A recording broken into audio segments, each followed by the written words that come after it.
just after 7. And we're on our way off out to Witney, towards Oxford. Sun's just rising. Looks like a nice day, actually. And here we go, round Shaw's Green.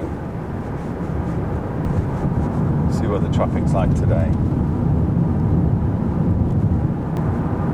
Wow, that's unusual.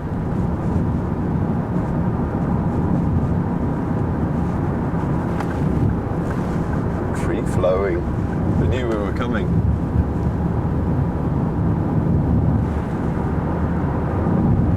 And most often when I come this way, it's going down from dual carriageway to single carriageway, usually where it starts to gum up. And here we are.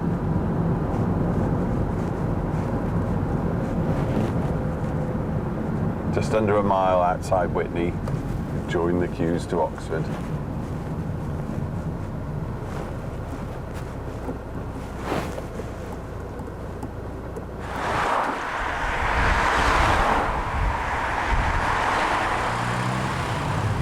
Just been overtaken by a bike, of course. For those who are fit enough, I think biking is probably the best way of getting from Witney to Oxford. Bike lanes around town are not great, but between Witney and Oxford there's a pretty decent bike lane all the way through. It's an awful long way, you have to be pretty fit. So we're now 10 minutes into the journey. Managed to go just about 1.5 miles, and this is actually quite a good day. Most of the way along between Witney and Oxford there are pretty wide verges, and it seems to make sense to me to look at using those to expand the capacity of the road. Now in the short term it might be possible to create a bus lane which would increase the reliability of the bus massively and would make it a really viable option for people. If you knew that you could jump on a bus and they were regular, reliable, got you into Oxford in 20 minutes, why wouldn't you do that? It's rather more effective than the train, which can never be that regular, and also only goes from where you've got train stations. If we're looking at 50 years out, which is what we should do, one of the options you want to be looking for, some kind of light rail or other scheme which connects up not just the city in itself, so within the city I think it would be an interesting solution, but also the wider area connected up by some kind of metro system. It would seem to be something that would pay for itself pretty quickly, really, in terms of more economic effectiveness, growth in jobs. You also want to be thinking about other patterns of work. We've got some very good employers in West Oxfordshire, but a lot of people commute out of the district. So I think there's a very strong argument for economic development in West Oxfordshire, not least because we have one of the lower average wages in the southeast, surprisingly. And also, of course, because of this commuter effect, the cost of houses in West Oxfordshire, the average house, 12.5 times the average wage, which is one of the highest ratios in the country, in the world. Shorter term, we need to fix this blimmin' road. Always very slow along here, and we're stuck again.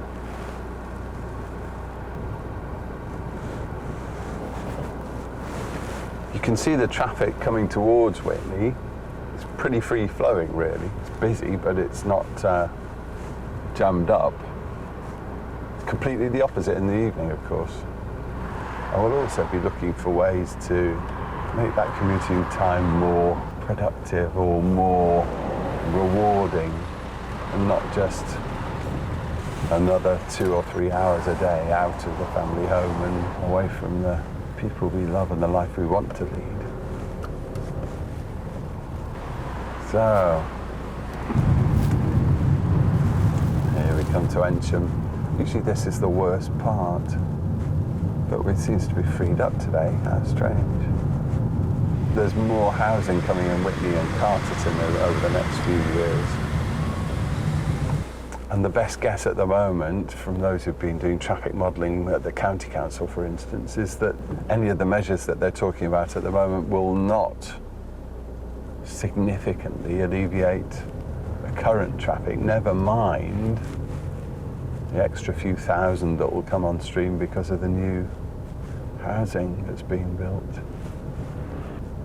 It's a crazy situation that we have to rely on piecemeal funding through development for transport infrastructure. It's crackers, really. In the 90s, I was on the county council. I had a Conservative, a Liberal Democrat and me for Labour rotating as chairs of the Highways Committee. At that time, the A40 was already a problem. On good advice, but with some caveats about bigger work that needed doing, which hasn't been done. That was when the lights went in at the Cassington junction. So it just shows how long it's been since the last change, which I think was those lights going in at Cassington. Nearly 20 years ago. So we're just approaching Ensham roundabout, half an hour out of Witney on a rainy Monday morning. Probably the worst pinch point along the A40 line. So if we were looking at solutions to the A40, there's short, medium and long-term things we can do. But in the short term, at least, I would have thought one thing which would be relatively straightforward to do is to redesign Ensham roundabout. Maybe some kind of hamburger scheme like they've got on Pennington. Or if we can look at the traffic lights, both at Ensham and at Cassington, and do something about them, then I think we have an opportunity to not only make things better in the short term on the A40, but also to take traffic off some of the peripheral roads which are currently becoming very clogged. I'm going to turn round and back at this roundabout because I think we've seen pretty much all we want to see. Could this be redone? This could be redesigned. The queuing down the line of the A40 is a problem as well. Look at that. Right, back to Witney. And look at these queues. We've been in that queue for half an hour. And we're relatively clear this side. But look at those queues into Oxford. Into Oxford, of course, but also beyond Oxford. It's a big old queue, isn't it? Traffic's still stationary.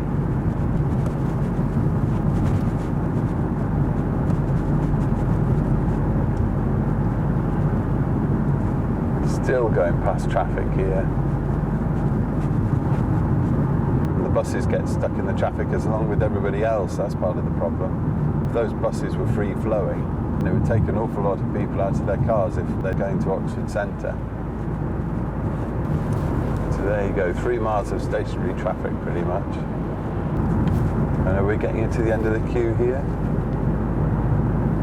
Maybe Barnard Gate. So we've just spent 35 minutes going out to Ensham roundabout from Witney. And we turned around and came back and it took less than 5. That's the A40 on a morning and on a good morning as well. A morning when the traffic is not as bad as usual.